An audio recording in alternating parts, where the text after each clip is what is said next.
Bom dia, boa tarde, boa noite. Eu não sei de que horas de fato vai ser visualizado esse vídeo, mas aqui eu vou falar um pouquinho sobre os gaps da qualidade. Atividade proposta na disciplina de gestão da qualidade. O que seriam esses gaps, da qualidade? Na verdade, os 5 gaps da qualidade significam as divergências que ocorrem dentro de uma empresa e entre a empresa e o cliente, o que resulta em má qualidade na prestação do serviço. Ou seja, para que um serviço apresente todos os elementos da qualidade e seja sentido como excepcional pelo cliente, é preciso que os gaps sejam eliminados. Os 5 gaps são: Gap 1, o que seria esse Gap 1? Gap 1 nada mais é do que a divergência entre a expectativa do cliente e o que a empresa ou o prestador do serviço entende como sendo a expectativa do cliente. Gap 2 seria a divergência entre o entendimento da empresa e as especificações que é elaborada para atender o cliente. O Gap 3, o que seria isso? Seria a divergência entre as especificações elaboradas e o serviço gerado. Gap 4, divergência entre o serviço gerado e a comunicação externa ao cliente. Certo? O Gap 5 seria a divergência entre o serviço esperado e o serviço fornecido, que às vezes sempre acontece o imprevisto. Vamos exemplificar como foi citado na atividade virtual, para entender um pouquinho melhor. Um exemplo que eu vou utilizar seria um produto que deve ser entregue à produção de determinada indústria e deve ser embalado em caixas com 100 unidades cada. Só que isso pode dar certo ou pode dar errado. Seria o fazer tudo errado ou fazer tudo certo, certo? Entre aspas. Ou fazer tudo errado, entre aspas. Vamos citar gap por gap para a gente entender um pouquinho melhor. O gap 1, no fazer tudo errado. O gap 1 seria o quê? O almoxarife entende que a produção quer embalagens com menos de 100 peças daquele material.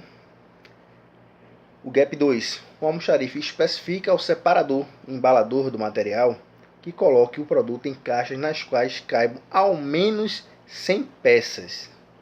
Veja, está acontecendo algumas contradições, divergências, com o que foi citado anteriormente no exemplo principal. Na verdade, seriam entrega a produção e ser embalado em caixas com 100 unidades. Seria entregue um produto dessa maneira.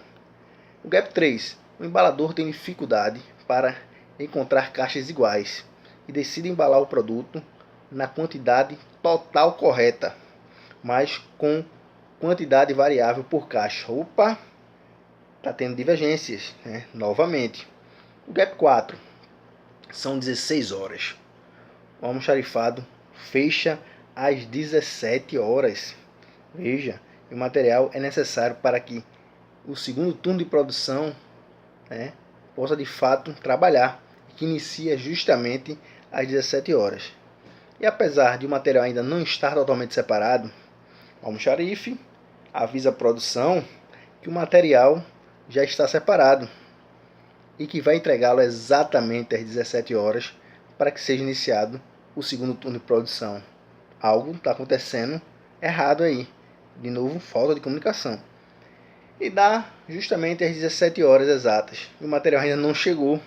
Ou seja, o material só chega 30 minutos após. Esses 30 minutos a produção fica o quê? Parada. Ou seja, as caixas não contêm o mesmo número de peças, o que obriga o supervisor da área a contar todo o material recebido, e elas não podem ser empilhadas uma sobre a outra, poupando espaço, ou seja, porque estão todas diferentes. Muitas caixas não permitem empilhamento, porque o material da caixa não suporta o peso. Várias divergências acontecendo aí.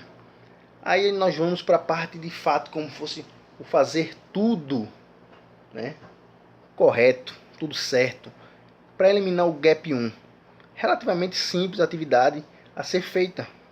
É identificar o que foi entendido e mostrá-lo ao cliente. Coisa simples. É a eliminação do Gap 2.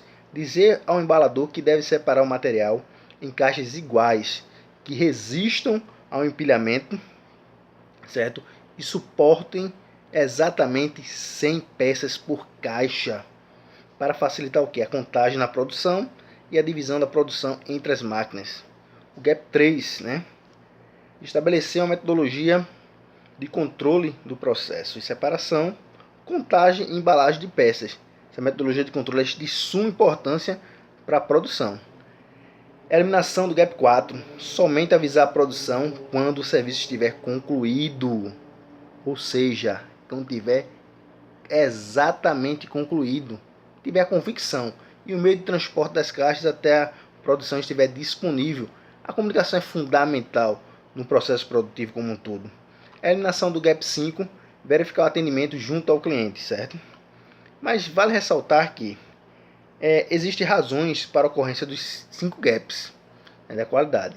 Então vou citar essas razões pelas quais de fato ocorrem esses 5 gaps da qualidade. Vou citar um por um. Espero que vocês entendam de maneira bem simples. Porque, por exemplo, o Gap 1 seria a má investigação das necessidades do cliente e comunicação deficiente com o cliente e dentro da empresa. Gap 2, né? Falta de compromisso com a qualidade. Falta de metodologia no estabelecimento de especificações e dificuldade em perceber se é possível a execução do serviço. Se você tem dificuldades, por que não relatar isso para o seu superior, seu supervisor, seu gerente, seu gestor, né? Todos podem ter limitações e custa nada se qualificar cada dia mais e de fato atender essas especificações. Gap 3. Falta de conhecimento para realizar o serviço, falta de trabalho em equipes, né? E problemas de relacionamento e de motivação. Infelizmente, alguns pontos citados agora nesse Gap 3 são super comuns no ambiente de trabalho, mas dá para ser contornado se tiver uma gestão de qualidade eficiente. Gap 4. Desconhecimento quanto ao andamento dos trabalhos, falta de controle das operações, comunicações inadequadas e motivação para exagerar, né, a realidade, enxergarem na realidade. Exagerar não, desculpa aí o equívoco. Enxergar a realidade. O Gap 5 é o resultado final, proporcionado pelos 4 gaps anteriores. E para finalizar, o posicionamento meu diante dessa reivindicação. O que seria? Seria que os 5 gaps devem ser eliminados da empresa, mas caso ocorram, devem ser vistos como uma oportunidade para melhoria da qualidade da prestação dos serviços. Isso é de fundamental importância, porque a aprendizagem deve ser contínua no ambiente de trabalho, ou seja, melhoria contínua sempre. Espero ter atendido o que foi proposto na atividade e receber uma pontuação digna da minha apresentação. Muito obrigado.